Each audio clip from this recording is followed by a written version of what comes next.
አክሽን። ሰላም ጤና ይስጥልኝ። እንዴት ምን ይሄ አበባ ውሃ ከልክለነዋል ሁሌ። ዮናታን ውሃ ጠጡት አንዳንድ ጊዜ ራይት። ያ እንዴት ተሰነበታችሁ? በያላችሁበት ሰላምታዬ ድረሳችሁ። ዛሬ አርብ ነው፣ ማርች 13 ቀን። ነገ ማርች 14 በሜሪየት ዳውንታውን ኢተን ሴንተር ባለው ሆቴል 525 ቤ ስትሪት አይበል ከሰዓት በኋላ የኢትዮጵያ ጋዜጠኞች ማህበር በዚህ በካናዳ የሚኖሩት ኦፊሻሊ ሎንች ይደረጋል። ከተመሰረተ 3-4 ወራት አልፎታል። ሊገሊ ኮርፖሬት ከተደረገ፣ ነገር ግን ነገ በይፋ ይከፈታል። ተናጋሪ እንግዶች አሉ፣ ጋዜጠኞች ሶፋር ወደ 25-26 የሚሆኑ ጋዜጠኞች ፍሮም ኦል ኦቨር ካናዳ አሉ። ሌሎች ምናልባት የረሳናችሁ ያላካተትናችሁ ጋዜጠኛ ባክግራውንድ የሚዲያ ሰራተኞች ካላችሁ ተጋብዛችኋል።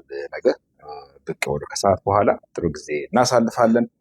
ከዛ በተረፈ ዛሬ በተለይ በአብዛኛው ደቂቃ የማሳልፈው የትላንትና መሰለኝ ከአሜሪካ ሆምላንድ ሴኪሪቲ ይሁን አላስታውስም፣ ኦንላይን የወጣ አንድ ዜና አለ። ሰለሞን በጋለ የሚባል ኢትዮጵያዊ ቃል በቃል አላስታውሰውም፣ ፋኖ ጋር ባለው ግንኙነት ይሁን ወይንም ኤትኒክ ክሊንዚንግ ጋር በተያያዘ አንዳንድ ቃላት አድርገዋል፣ ተሳትፏል በሚል አሊጌሽን ምክንያት የስደተኝነት ጥያቄው ተከልክሎ ዲፖርት ተደረገ የሚል ነው በጥቅሉ ዜናው። እና እሱን በተመለከተ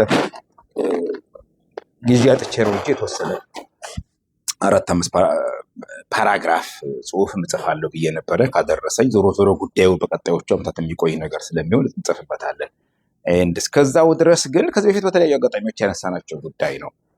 ተመሳሳይ አንቀጾች ካናዳም አላት። ቤዚካሊ ሰዎች በሴኪሪቲ ምክንያት፣ በወንጀል በክሪሚናሊቲ ምክንያት ወይም በሚስ ሪፕሬዘንቴሽን በመዋሸት ሐሰተኛ ኢንፎርሜሽን በማቅረብ ምክንያት ኢንአድሚስብል ሊሆኑ ይችላሉ። ወደ ካናዳ እንዳይገቡ ሊከለከሉም ከገቡም ደግሞ እንዲወጡ ሊደረጉ ይችላል። ሴኪሪቲን በተመለከተ የሚለው ምንድነው? የጦር ወንጀል ውስጥ የተሳተፉ፣ የሽብር ስራ ውስጥ የተሳተፉ፣ በአብዛኛው ካናዳ የሚያጋጥመው ሰብቨርሲቭ የሆነ አክቲቪቲ ውስጥ መንግስትን በኃይል ለመጣል የሚደረጉ እንቅስቃሴዎች የሚሳተፉ፣ የደገፉ፣ አባል የሆኑ የሚለው ነው። ከዚህ በፊት በተለያዩ አጋጣሚዎች ቪዲዮ ሰርተናል። ማስጠንቀናቸዋል ብዙዎች። ፋኖ፣ ቄሮ፣ ሸኔ፣ ኦነግ፣ ቲፒኤልኤፍ፣ ኢፒኤልኤፍ፣ ሻዕቢያም ጭምር፣ ኢፒአርፒም በድሮ በአሁኑ ኢፒአርፒ አይደለም፣ ግንቦት 7 ድሮ በነበረው ኦነግ፣ ኦብነግ፣ በአጠቃላይ አንድን መንግስት በኃይል ለመጣል የሚደረግ እንቅስቃሴ ውስጥ የሚሳተፉ ወይም የትጥቅ ትግል አመፅ ላይ እንደተባለውም ደግሞ ግጭት ብሔርም ከብሔር ጋር የሚያጋጭ አክቲቪቲ ውስጥ የሚሳተፉ ሰዎች የሚደግፉ በገንዘብም በተለያየ መንገድ ካሉ ኦፍኮርስ ኮንሲኩዌንስ አለው። የአሜሪካኑን ፕሮሰስ አላውቀውም ህጉን። ልጁ ሰሎሞን ቦጋለ መብት አፒል የማድረግ መብት ነበረው ሲሉ ሰምቻለሁኝ፣ ግን አልፈለገም። በተለያየ ምክንያት ፐርሱ ማድረግ ሄደ፣ ታሰረ። መታሰሩም እንዴት እንደሆነ አላውቅም። የአሜሪካኑን በተመለከተ ብዙ ማስተያየት አልሰጥም። ለአሜሪካ የህግ ባለሙያዎች ተዋለሁኝ። ከካናዳ ጋር በተያያዘ ግን እንደዚህ አይነት ጉዳዮች ሲያጋጥሙ ሰዎች ወደ እስር አይገቡ፣ አይታሰሩ። ቤዚካሊ የሚሆነው ምንድን ነው? የሚመለከተው የካናዳ ድንበር ሲቢኤስኤ ድንበር ነው የተመለከተ የሚጠብቀው አካል ወይንም ደግሞ ካናዳ ቦርደር ሰርቪስ ኤጀንሲ ይባላል፣ ወይም አይአርሲሲ ኢሚግሬሽን ሬፊጂ ኤንድ ሲቲዝንሺፕ ካናዳ የሚባለው ሬፈራል ይጽፋል ወደ ቦርድ አለ። ይሄን የሚመለከት ከሬፈራሉ በፊት አክቹዋሊ ኢንተርቪው ያደርጋሉ። ካናዳ ውስጥ ይጠራሉ። ይሄ ተክሌ እስቲ አንድ ጊዜ ና ጃንዋሪ ማርች 30 ቀን እና በዚህ ጉዳይ ላይ ኢንተርቪው እናደርጋለን። አንዳንድ አሊጌሽንስ አሉ የተነሱ። ቄሮ ጋር አባል ሆነ ድንጋይ ወርውረሃል፣ እንደዚህ አድርገሃል፣ ወይንም ሌላ ሰብቨርሲቭ ድርጅት ውስጥ ተሳትፈሃል፣ ኦነግ ውስጥ፣ ሸኔ ውስጥ። ስለዚህ እስቲ በሱ ጉዳይ ላይ የተወሰነ ኢንፎርሜሽን እንፈልጋለን እና የሚል ኢንቪቴሽን ይልካሉ። ይሄዳል፣ ያ ሰው ይጠየቃል። አባል ከሆነ አባል ነህ ሆይ፣ ምንድነው አክቲቪቲ፣ ግንኙነት፣ ኢንተርቪው ተደርጎ በቂ ማስረጃ ካላቸው ሪዝነብል ግራውንድ ቱ ብሊቭ ይባላል ስታንዳርዱ። ኦኬ ኢፍ ዴይ ሃቭ reasonable ground to believe that ተክሌ was involved, will engage በሰብቨርሲቭ አክቲቪቲ በሽብር ስራዎች ላይ በጦር ወንጀል ወይንም ደግሞ በክራይምስ አጌንስት ሂውማኒቲ ቶርቸር እንደዚህ ኤክስትራ ጁዲሻል ኪሊንግ ግድያዎች ነው ከሆነ ን ሬፈራል ይጻፋል። ሴክሽን 44 ሬፈራል ሪፖርት ወደ አይዲ ኢሚግሬሽን ዲቪዥን ይባላል። ወደዛ ይጻፋል። ብዙ ረጅም ፕሮሰስ ነው። በጣም አመት 2 አመት 3 አመት 10 years የፈጀባቸው ኬዞች አሉ። በጣም ረጅም ጊዜ እንደ እስር የለም። ካናዳ ውስጥ በኢሚግሬሽን ምክንያት ሰዎች የሚታሰሩት ፕሮባብሊ ፍላይት ሪስክ ከሆኑ ይጠፋሉ ተብሎ ከታሰበ ወይ አይደንቲቲ ብዙ ጊዜ አይደንቲቲ ኢሹ ከሆነ ነው። ኦኬ አዘርዋይዝ በካናዳ ህግ ሪሙቫል ሬዲ ካልሆነ አንድ ሰው ኦኬ ፓስፖርት ወጥቶ ኤቭሪቲንግ ተዘጋጅቶ በቃ ሊሄድ እኮ ነው ሌላ ነው የሚል ነገር ካልደረሰ በስተቀር ማሰር በጣም ወንጀል ብቻ ነው። ካናዳ ውስጥ የሚያሳስረው ወንጀል ብቻ ነው።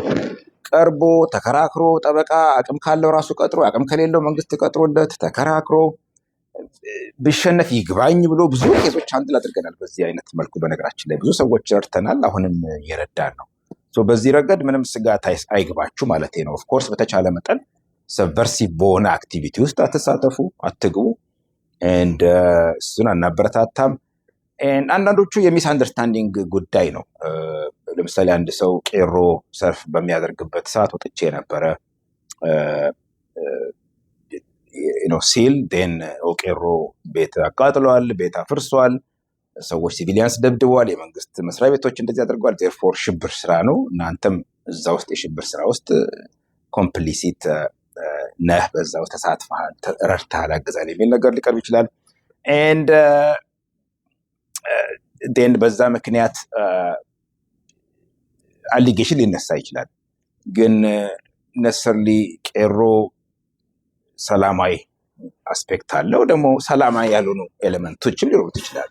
በዛ ምክንያት ዘኢንታየር ቄሮን ዴዚግኔት ማድረግ መንግስት ካላደረገው በስተቀር ዝም ብሎ ሽብር ነው ሽብርተኛ ነው ማለት አይቻልም። ተከራክረን ብዙ ያሸነፈን የረዳናቸው ሰዎች ኬዞች አሉ። አንዳንዶቹ ሪፖርትን ተደርገዋል፣ አክቹዋሊ ፓብሊሽ ተደርገዋል ኬዞቹ። ስለዚህ ኦንላይን ማግኘት ይቻላል። ኤኒዌይስ ከዚህ ጋር በተያያዘ ችግር የገጠማችሁ ምክር የሚያስፈልጋችሁ ሰዎች ካላችሁ our office is open taslo.ca እንገኛለን። ኦፊሳችን ኦፍ ኮርስ ከማርች 31 ድረስ እዚህ 526 ሪችመንድ ስትሪት ኢስት ላይ ነው ቶሮንቶ። ከኤፕሪል 1 ጀምሮ ግን ወደ 715 ዳንፎርዝ አቨኒው እንሄዳለን። ዳንፎርዝ እና ፔፕ ላይ ኦፍ ኮርስ እዛኛው ኦፊስ ሙቭ ስናደርግ በጣም ቬሪ ቢግ የሆነ ኦፕኒንግ ሴረሞኒ አለ። በጣም የተካበደ ብዙ አርቲስቶች፣ ባንዶች፣ ኢቭን ጠበቃም ልጋብዝ እያሰብኩ ነው። አንድ ሰርፕራይዝ ጠበቃ አለኝ ከሌላ ቦታ የሚመጣ ስፒከር እንቀውጠዋለን። እስከዛ ድረስ ግን በዚህ ጉዳይ ስጋት ካናዳ ውስጥ ያላችሁ ሰዎች በሙሉ በተለይ ይሄ ሶሻል ሚዲያ ላይ ፌስቡክ ላይ አንዳንድ ጊዜ ብሽሽቅ ማስረጃ አይደለም፣ ብሽሽቅ ተናደን እኛ ራሱ ዳውን ብልጽግና አላለን ልንል እንችላለን ማለት ነው። ቲፒኤልኤፍንማ በጣም አንዳንዶቹ ቲፒኤልኤፍ ሲሰደብ ሲነገር የትግራይ ህዝብ ላይ የተደረገ አድርገው የሚያዩታል። ይሄ ሮንግ ነው በጣም። ቲፒኤልኤፍ ይቀጥቀጥ ይፈለጥ ብንል ነሰርሊ ሽብር አይደለም፣ ከትግራይ ህዝብ ጋር የማያገናኘው ሌሎቹንም ድርጅቶች ብንል ከህዝቡ ጋር እንደማይገናኘው ማለት ነው። ፋኖ ይውደም አንድ ሰው ግን ነሰርሊ የአማራ ህዝብ አይደለም ታርጌት ያደረገው፣ ብልጽግናንም ኦነግንም ብንል የኦሮሞን ህዝብ አይደለም። ኦኬ ኤኒዌይስ አንድ ደቂቃ ቀረ እያለች ነው ብለን አይደል? አንድ ደቂቃ ቀረ። ያ አንድ ደቂቃ ሳቅሽን ብዙ ሰዎች ናፍቀዋል። ድምጽ ማጋለጥሽ መሰለኝ። እዚህ ላይ ነው። ኦኬ ከዛ በተረፈ በመልካም ዊኬንድ ይሁንላችሁ። በጣም ቢዚ ዊኬንድ ነው ያለ። ጠዋት ሮጣለሁ የምትወጡ ሰዎች ካላችሁ ቴክስት አድርጉልኝ 8 o'clock ላይ ወደ ሼሪ ቢች። በያላችሁበት በድጋሚ መልካም አርብ፣ መልካም ዊኬንድ ይሁንላችሁ።